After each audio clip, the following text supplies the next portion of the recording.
Hey fam, how y'all doing? My name is Franklin and welcome to Orgaysis. Today we're playing Minotaur Hotel, and are we still on Argos? We just passed Argos, thank God. We're gonna continue after we tricked Argos bitch ass into giving us that fucking lighter for the thing. But yeah, I'm upset.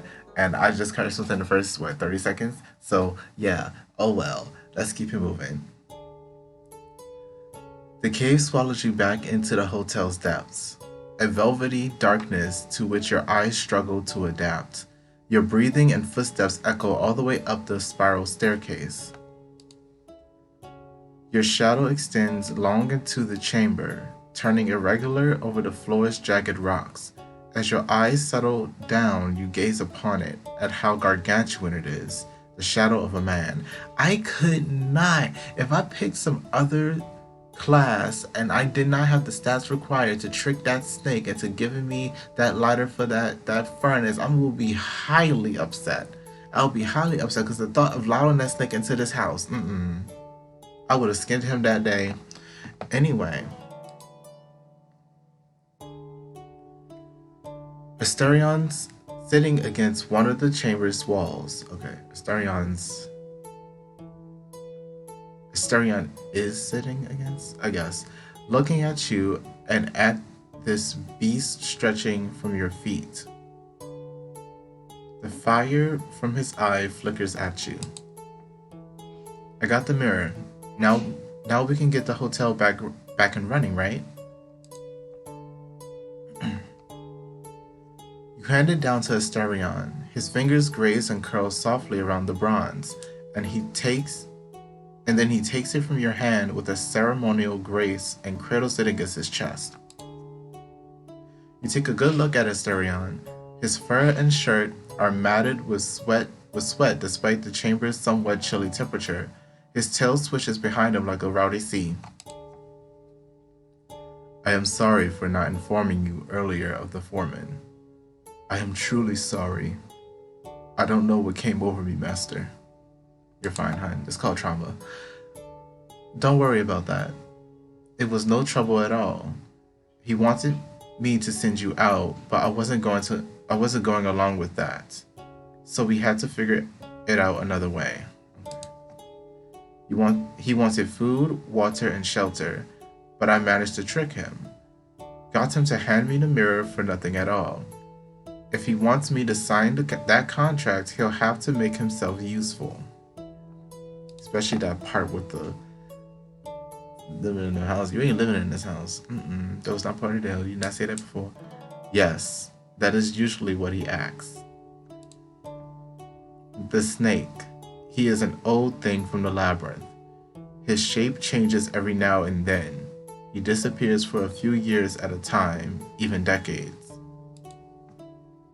But the foreman has existed for a few millennia now. His role, too, is to torture me. Thank you. Asterion hugs the mirror. I thought I was gonna get a hug. I was like, whoa. His fingers brush against its surface, teasing out the sharp cold of the metal.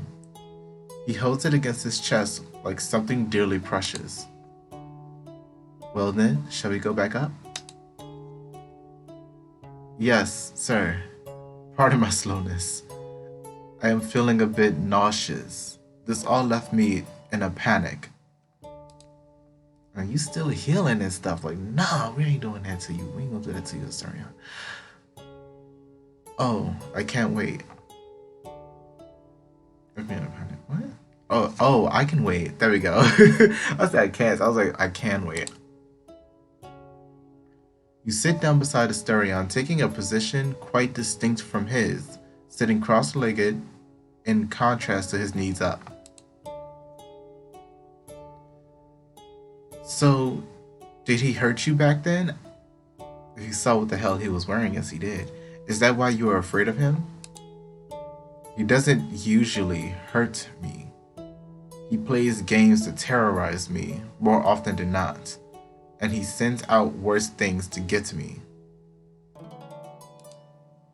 There are horrible things out there, creatures made by the gods themselves. Argos must be one of them, just gifted with more intelligence than bloodlust.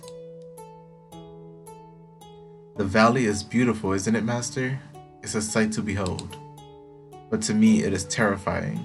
A beautiful place can be hell too. For millennia, I was tortured there. Just being down here makes me sick. Master, would you allow me to speak frankly? You don't have to ask my permission like that. If you want to speak, do it. I am giving you my permission to speak to me freely whenever you want. Your words cut through the gallery around you, and you hear the now familiar hum coming from the staircase. The world itself shudders in response, as if your words took root and shifted forcibly. Oh, is that like a hotel tier thing we just gave him? The Minotaur takes notice of this bone-chilling change around the both of you. You are quite lenient as far as masters go. There weren't many who ever allowed me such freedom. Ironically, Master Clement was one of the few who did. That's sad. But I'm just like, have you ever had a master that had some melanin? I'm just saying, I get it, like a king and a queen, like they can be entitled with their power and stuff like that. But I'm just like, regular folk be treating you like a slave? Are you serious? But that is not what I meant to say. The Minotaur takes a deep breath and averts his gaze from you. Please, never send me out to the valley. I would do anything for you, anything at all. Just don't ask me to do this one thing. You may punish me however you want if I do something wrong. Even if I do everything right too, I'll take anything. Just please don't make me go out.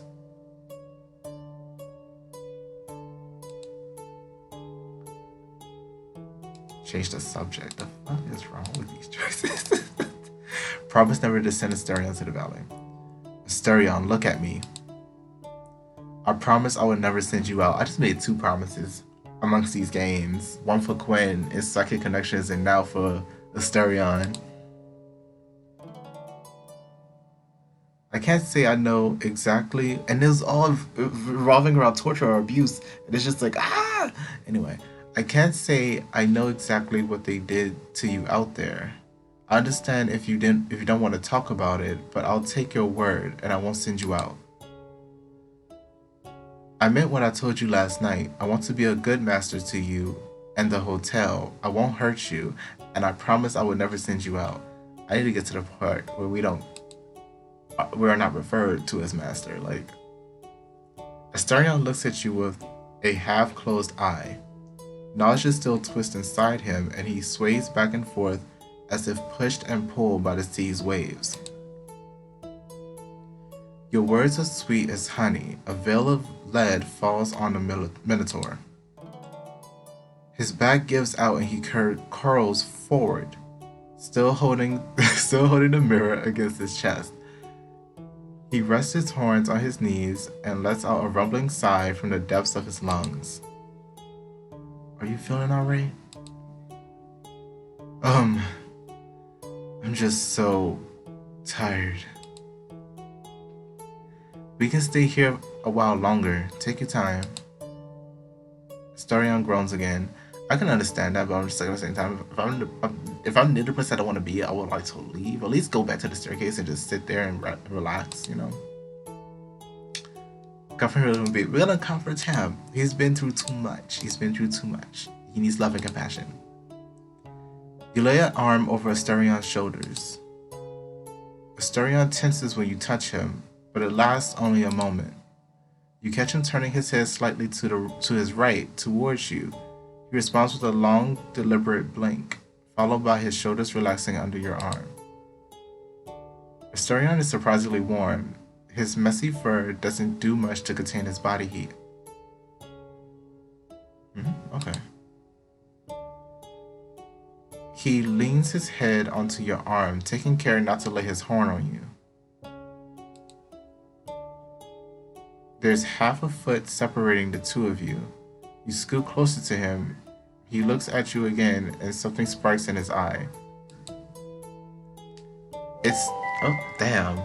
It was good, good. Anyway, thank you guys so much for watching. Again, my name is Franklin. This has been this has been Orgaysis. Next time, Minotaur Hotel, we're gonna get into the niceties that comes with love and compassion and hugs and snuggles. Okay.